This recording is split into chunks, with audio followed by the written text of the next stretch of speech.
Former caddy Stevie Williams has written an autobiography called Out of the Rough, where he talks about his career as a caddy for Woods. Woods won 13 majors with Williams on his bag before they split back in 2011. In the book, he criticizes Tiger's infidelity in his on-course behavior.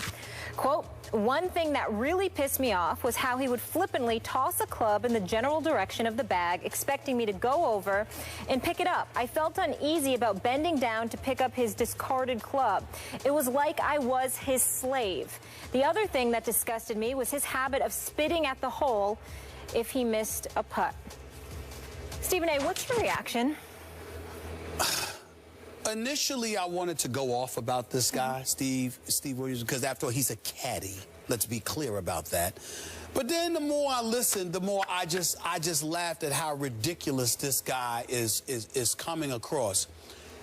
Skip Bayless, I am no golf aficionado. You are certainly one more than me. I lean on you. I lean on, our reporters that cover the sport of golf who frequently, come on as guests on this show. Michael Collins. Michael Collins especially, who I love. Yep. And, listen, I play golf occasionally, just a couple of times a year at the most. This dude right here, when the weather's warmer, maybe about 3 to 5 times a week. Okay? But Skip Bayless, so I am no aficionado on the nuances that entails the job description of a caddy. Yep. But I'm going to repeat, you're a caddy, okay? So part of your, the advice that you give him, what clubs to use and what have you, possibly carrying the clubs or whatever, to sit there and have a problem with Tiger Woods flippantly tossing the club. He might have been frustrated at a shot. It certainly wasn't directed at you, but you personalized it. By the way, this same caddy is projected to make have made anywhere from 10 to 20 million. Wow. Not from Tiger. Not from Tiger. Yeah, but just from Tiger, it's like 6 to 8 million or something. Just from Tiger. I apologize. Good work. $6 to $8 million for a caddy. That's over 12 years. All right, 6 to 8 million over 12 for a caddy. I mean, you got to be kidding me. All right, and then this guy sits up there and he talks about being treated like a slave.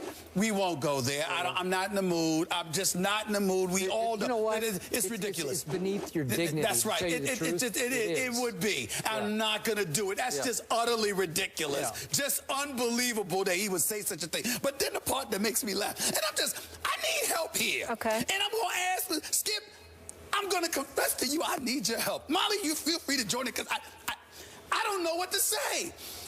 I'm reading this dude actually. I really had a problem with his behavior and I needed to talk to. Wait a minute.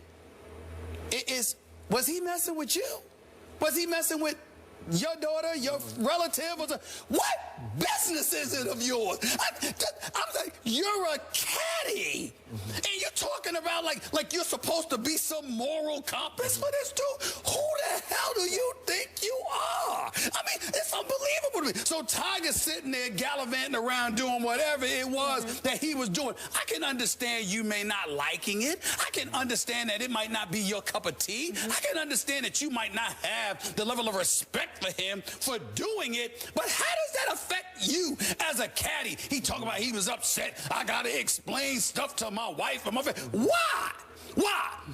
Unless you were being accused of doing something too, what would you feel the need to explain? This notion that Tiger Woods and his dalliances and how he was acting somehow had some kind of profound impact on other people's lives who had nothing to do with him, who weren't around when he was with whoever he was with. How is that any of your business? How does that affect you?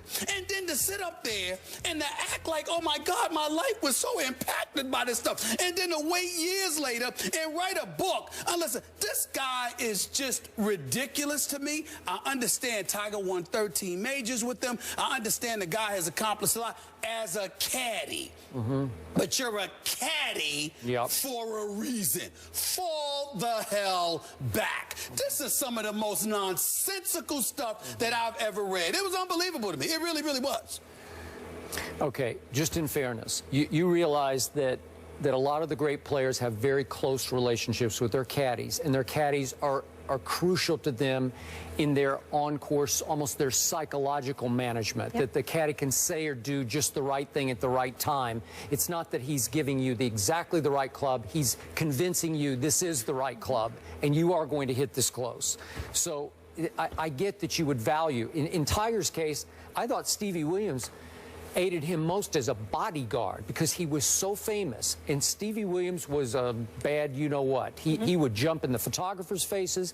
He was a big, stout New Zealander, and he'd get in anybody's face, media's face, anybody. It's like that was about half of his job, was to protect Tiger Woods on the golf course, okay? And I thought he did a pretty good job of that because, as you see here, he's got a streak aside to him that's not very likable, and it worked for Tiger Woods.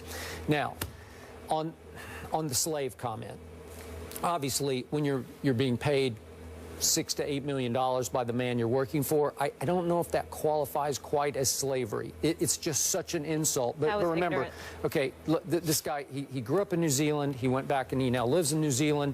So his sensitivity level to what happened in this country involving slavery is probably pretty non-existent. I'm not giving him a pass. I just think he has no idea what he's talking about. That's fair. Okay? That's fair. Now, he did have that one line about Tiger that really set me off, and I can't remember if we talked about it on the show, but after he was fired by Tiger, wound up with Adam Scott, another very good player, and Adam Scott broke through and won at Bridgestone, a pretty big tournament at Bridgestone. Stevie Williams was stopped by the media after they had just won the tournament, and Stevie said that it was my aim to shove it up, right up that black, and I'll just say the word backside, okay? So he wanted to shove it up Tiger's black you-know-what, okay?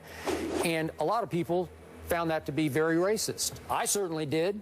Tiger defended him shortly after that and said he certainly does not believe that Stevie Williams is racist. But that came off as racist to me. So is there some seeds here for us to say that there's some racism operating here? Sure there is.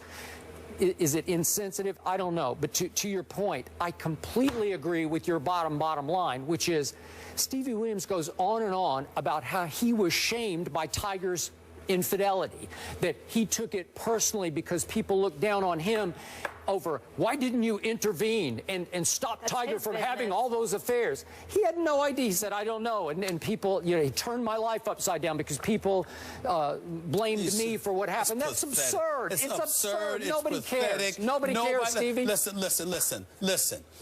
And I don't know. Listen, I was in Australia for the Olympics. I've been interviewed on radio shows in New Zealand. You know, they watch me. You have? Many times. Wow. Many times. Oh, you're a worldwide. They've called me on certain.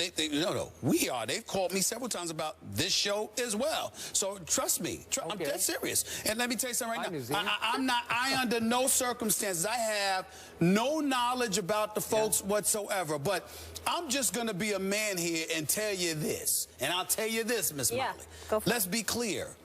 When a dude ends up acting like Tiger, another dude don't feel responsible for that. No.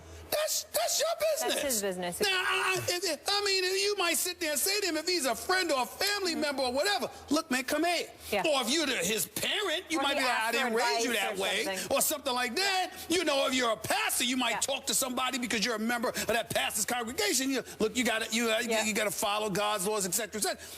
You just like you're a caddy, and you might have a decent relationship, but there's no personal impact on you. No. That is about the weakest explanation I've ever heard in my life. So Tiger Woods sitting up there gallivanting around, strippers, prostitutes, porn stars, whatever. I'm affected by it. Can I say one thing? I don't get involved in anybody's personal business, but his wife might have got on him. If he sees all these young, cute girls around, like, what's going on? So he might have had to answer to her. But that's my point. What I'm saying is... But that's his relationship. That's what I said. What I said earlier was...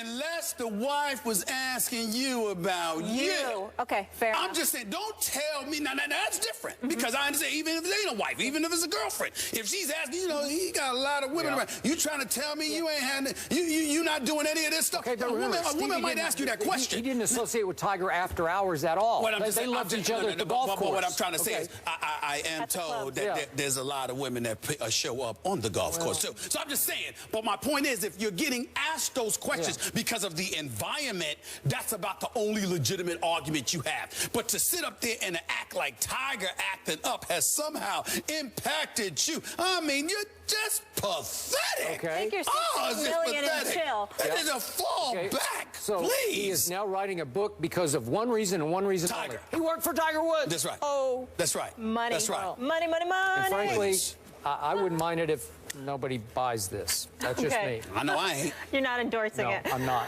All right. But what this is about as weak as it gets. Oh my Lord, my friend is cheating. How could he do this to me? Okay. Oh, we gotta go. really? Kobe Bryant talking a little trash about himself. We'll tell you what Kobe said about Kobe. That's next.